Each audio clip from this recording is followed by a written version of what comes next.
अपनी बात प्रारंभ करने से पहले मैं आप सबसे एक प्रार्थना करना चाहता हूं। आप जहां हैं वहीं अपने स्थान पर बैठे रह करके ही खड़े होने की जरूरत नहीं है। बैठकर ही 22 तारीख को जिन परिवारजनों को हमने खोया है,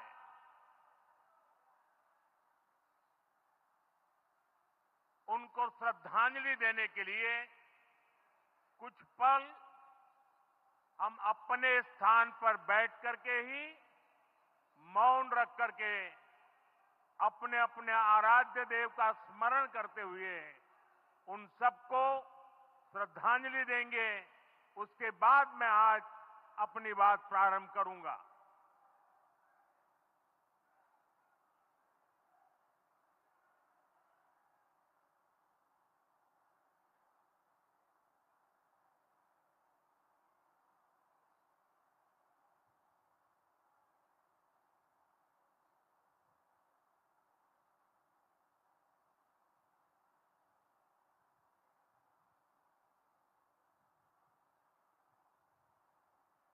ओम शांति शांति शांति।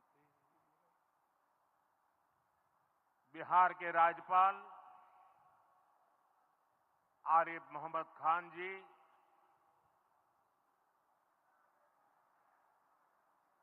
यहां के लोकप्रिय मुख्यमंत्री मेरे मित्र श्रीमान नीतीश कुमार जी, मंच पर उपस्थित अन्य सभी वरिष्ठ महानुभाव और बिहार के मेरे प्यारे भाई और बहनों, आज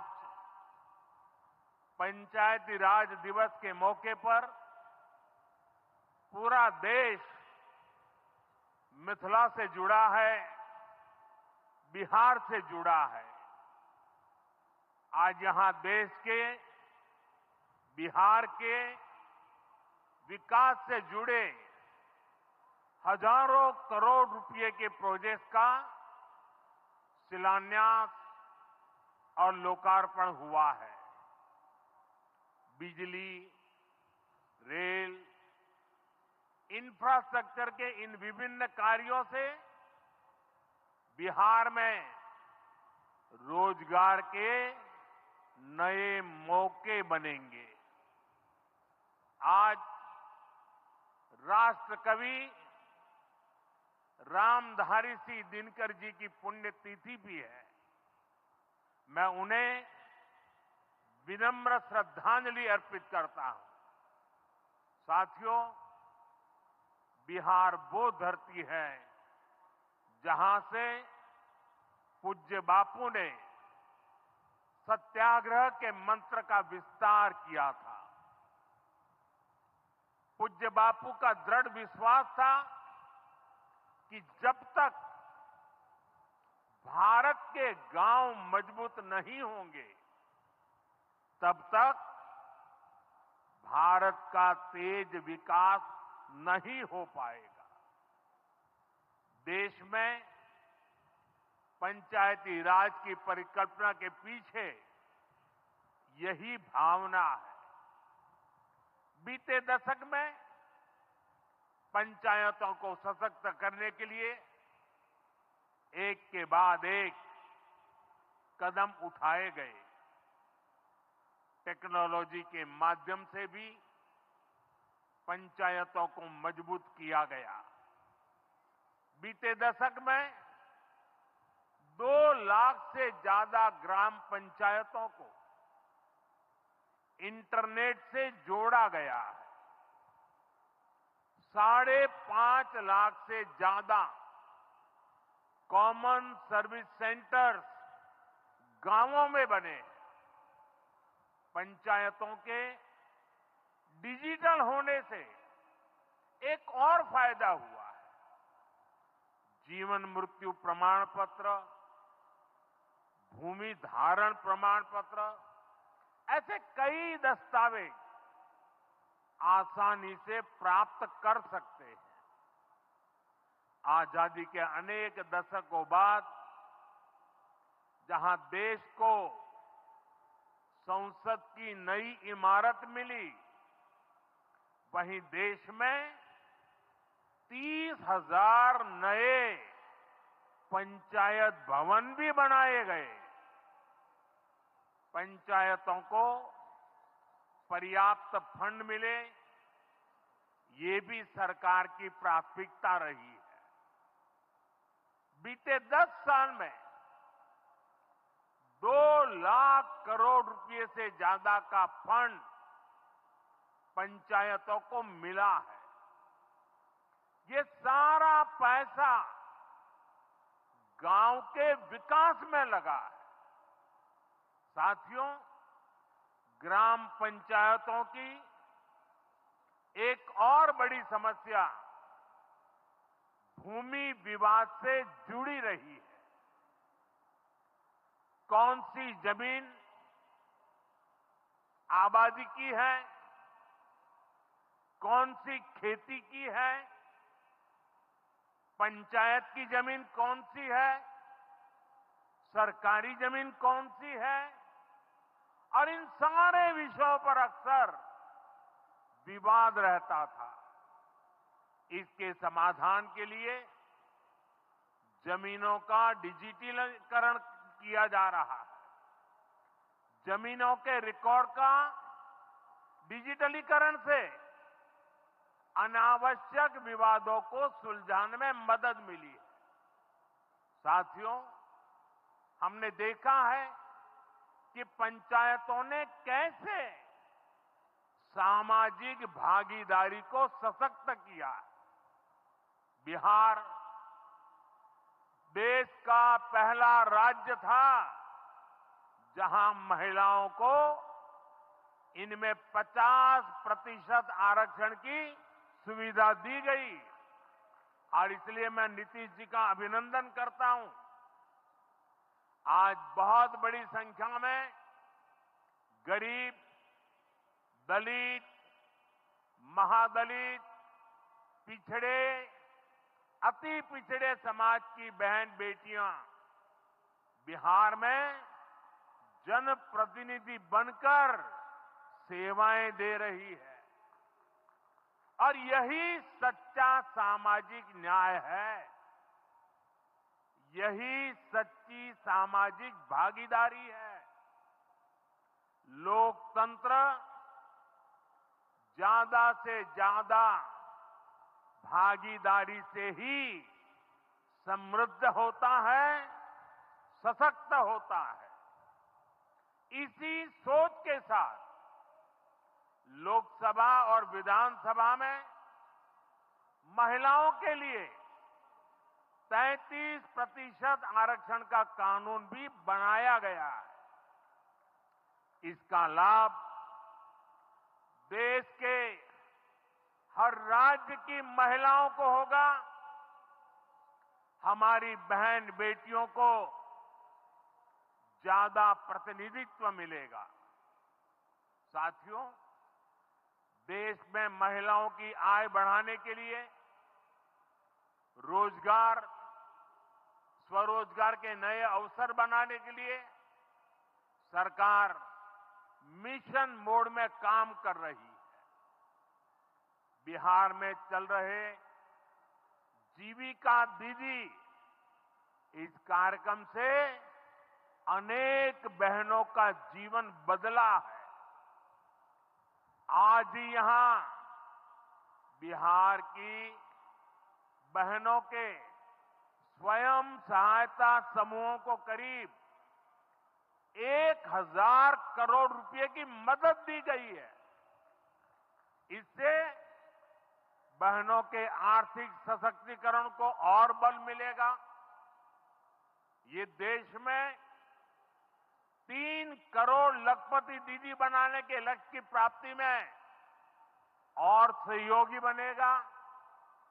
साथियों, बीते दशक में ग्रामीण अर्थव्यवस्था को नई गति मिली है। गांवों में गरीबों के घर बने, सड़कें बनी, पक्के रास्ते बने हैं, गांवों में गैस कनेक्शन पहुंचे, पानी के कनेक्शन पहुंचे, शौचालय बने हैं। ऐसे हर काम से गांव में लाखों करोड़ रुपए पहुंचे हैं। रोजगार के नए अवसर भी बने हैं। मजदूर से लेकर किसान और गाड़ी वाले से लेकर दुकानदार तक सबको कमाई के नए मौके मिले। इससे उस समाज को सबसे अधिक फायदा हो रहा है जो पीढ़ियों से वंचित रहे थे। मैं आपको पीएम आवास योजना का उदाहरण दूंगा। इस योजना का लक्ष्य है देश में कोई भी गरीब परिवार बेघर ना हो, सबके सिर पर पक्की छत हो। अभी जब इन माताओं बहनों को मैं घर की चाबी दे रहा था, उनके चेहरे पर जो संतोष नजर आ रहा था, उनमें जो नया आत्मविश्वास दिख रहा था, वो वाकई इन गरीबों के लिए काम करने की प्रेरणा का कारण बन जाता है। और इसी लक्ष्य के साथ बीते दशक में 4 करोड़ से अधिक पक्के घर बनवाए गए हैं। बिहार में भी अब तक 57 लाख गरीब परिवारों को पक्के घर मिल चुके हैं। ये घर गरीब, दलित, पिछड़े, अति पिछड़े, पसमानदा परिवार, ऐसे समाज के वंचित परिवारों को मिले हैं। आने वाले सालों में 3 करोड़ और पक्के घर गरीबों को मिलने जा रहे हैं। आज ही बिहार के करीब 1.5 लाख परिवार अपने नए पक्के घर में गृह प्रवेश कर रहे हैं। देश भर के 15 लाख गरीब परिवारों को नए घरों के निर्माण के स्वीकृति पत्र भी दिए गए हैं। इसमें भी 3.5 लाख लाभार्थी ये हमारे बिहार के ही हैं। आज ही करीब 10 लाख गरीब परिवारों को उनके पक्के घर के लिए आर्थिक मदद भेजी गई है। इसमें बिहार के 80,000 ग्रामीण परिवार और 1 लाख शहरी परिवार शामिल है। साथियों, बीता दशक भारत के इंफ्रास्ट्रक्चर का दशक रहा है। ये आधुनिक इंफ्रास्ट्रक्चर विकसित भारत की बुनियाद को मजबूत कर रहा है। देश के 12 करोड़ से अधिक ग्रामीण परिवारों के घरों में पहली बार नल से जल पहुंचा है। 2.5 करोड़ से अधिक घरों में बिजली का कनेक्शन पहुंचा है। जिन्होंने कभी सोचा नहीं था कि गैस के चूल्हे पर खाना बनाएंगे, उनको गैस सिलेंडर मिले हैं। अभी हाल में आपने खबर पढ़ी होगी, लद्दाख और सियाचिन में जहां सामान्य सुविधाएं तक पहुंचानी मुश्किल होती है, वहां अब 4G और 5G मोबाइल कनेक्शन पहुंच गया है। ये दिखाता है कि आज देश की प्राथमिकता क्या है। हमारे सामने आरोग्य जैसे क्षेत्र का भी उदाहरण है। कभी एम्स की तरह अस्पताल दिल्ली जैसे बड़े शहरों में ही होते थे, आज यहां दरभंगा में ही एम्स बन रहा है। बीते 10 सालों में देश में मेडिकल कॉलेज की संख्या करीब करीब दोगुनी हो चुकी है। यहां झंझारपुर में भी नया मेडिकल कॉलेज बन रहा है। साथियों, गांवों में भी अच्छे अस्पताल बने, इसके लिए देश भर में 1.5 लाख से ज्यादा आयुष्मान आरोग्य मंदिर बनाए गए हैं। बिहार में ऐसे 10,000 से अधिक आयुष्मान आरोग्य मंदिर बने हैं। इसी तरह जन औषधि केंद्र गरीब और मिडिल क्लास के लिए बहुत बड़ी राहत बन चुके हैं। यहां 80% डिस्काउंट पर सस्ती दवाएं मिलती हैं। बिहार में 800 से ज्यादा जन औषधि केंद्र बनवाए गए हैं। इससे बिहार के लोगों का 2,000 करोड़ रुपया दवाई पर होने वाला खर्च बचा है।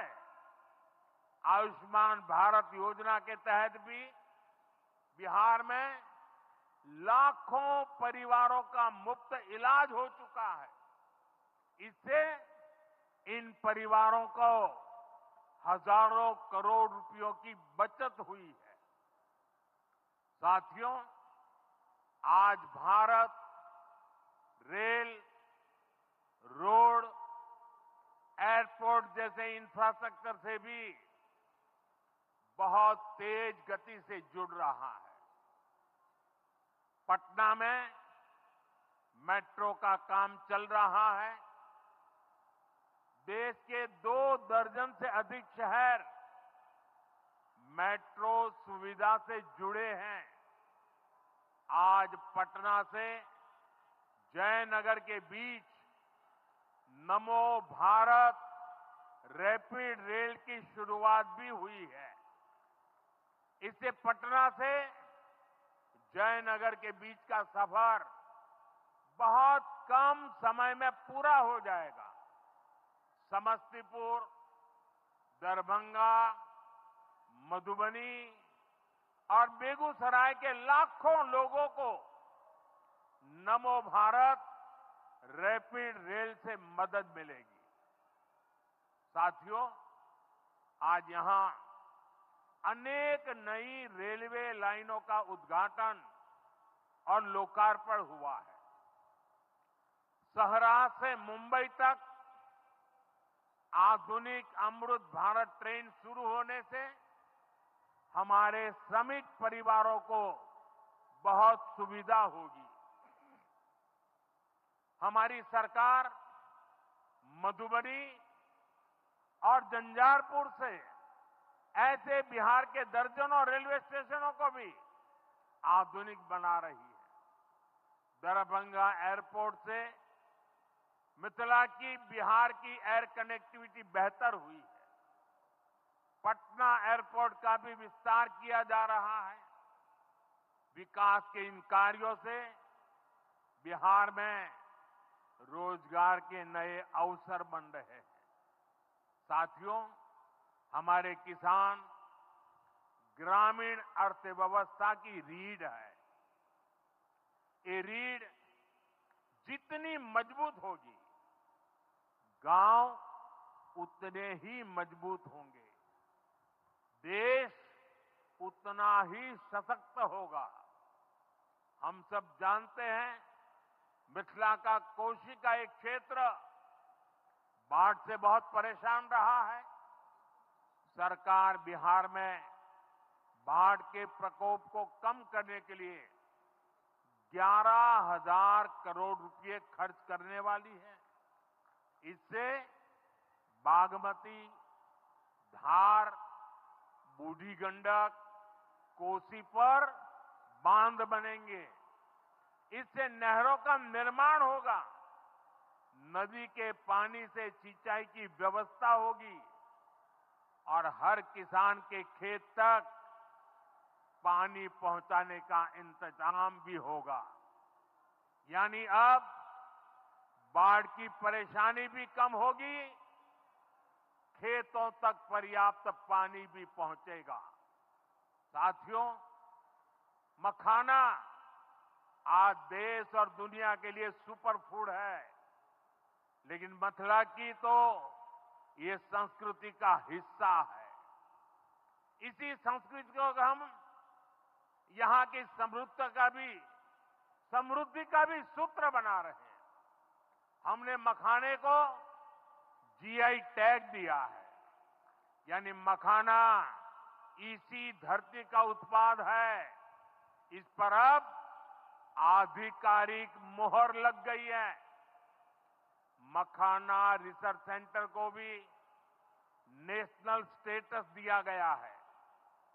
बजट में जिस मखाना बोर्ड की घोषणा की गई है, वो बनने से मखाना किसानों का भाग्य बदलने वाला है।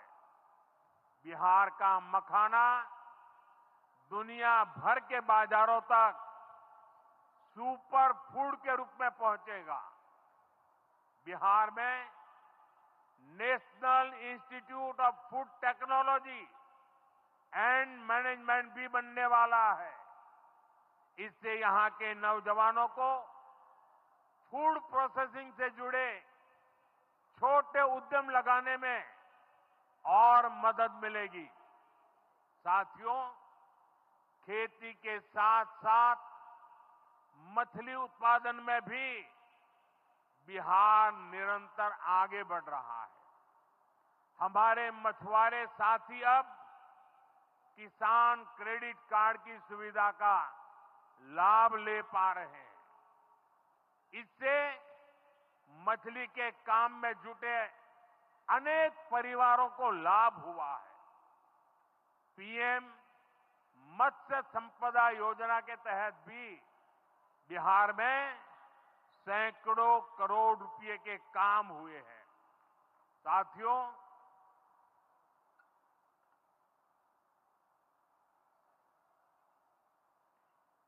साथियों 22 अप्रैल को जम्मू कश्मीर के पहलगाम में आतंकियों ने मासूम देशवासियों को जिस बेरहमी से मारा है, उससे पूरा देश व्यथित है। कोटि कोटि देशवासी दुखी हैं। सभी पीड़ित परिवारों के इस दुख में पूरा देश उनके साथ खड़ा है। जिन परिवारजनों का अभी इलाज चल रहा है, वे जल्द स्वस्थ हो, इसके लिए भी सरकार हर प्रयास कर रही है। साथियों, इस आतंकी हमले में किसी ने अपना बेटा खोया, किसी ने अपना भाई खोया, किसी ने अपना जीवन साथी खोया है। उनमें से कोई बांग्ला बोलता था, कोई कन्नड़ा बोलता था, कोई मराठी था, कोई ओडिया था, कोई गुजराती था, कोई यहां बिहार का लाल था। आज उन सभी की मृत्यु पर करगिल से कन्याकुमारी तक हमारा दुख एक जैसा है, हमारा आक्रोश एक जैसा है। ये हमला सिर्फ निहत्थे पर्यटकों पर नहीं हुआ है, देश के दुश्मनों ने भारत की आत्मा पर हमला करने का दुस्साहस किया है। मैं बहुत स्पष्ट शब्दों में कहना चाहता हूं, जिन्होंने ये हमला किया है, उन आतंकियों को और इस हमले की साजिश रचने वालों को उनकी कल्पना से भी बड़ी सजा मिलेगी, सजा मिलकर के रहेगी।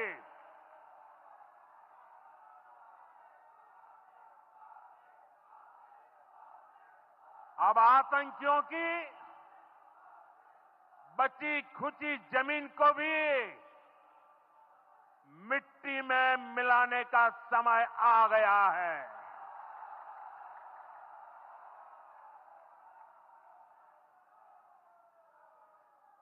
एक सौ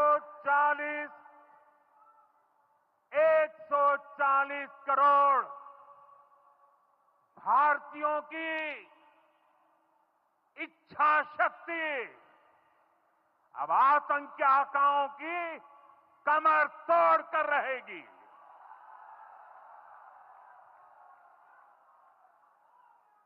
friends, today from the soil of Bihar, I say to the whole world, India will identify, track and punish every terrorist and their backers. We will pursue them to the ends of the earth. India's spirit will never be broken by terrorism. Terrorism will not go unpunished. Every effort will be made to ensure that justice is done. The entire nation is firm in this resolve. Everyone who believes in humanity is with us. I thank the people of various countries and their leaders who have stood with us in these times. साथियों, शांति और सुरक्षा ये तेज विकास की सबसे जरूरी शर्त है। विकसित भारत के लिए विकसित बिहार जरूरी है। बिहार में विकास हो और विकास का लाभ यहां हर वर्ग, हर क्षेत्र तक पहुंचे, ये हम सभी का प्रयास है। पंचायती राज दिवस पर इस कार्यक्रम से जुड़ने के लिए मैं एक बार फिर आप सभी का आभार व्यक्त करता हूं। बहुत बहुत धन्यवाद। मेरे साथ बोले, भारत माता की, भारत माता की, भारत माता की।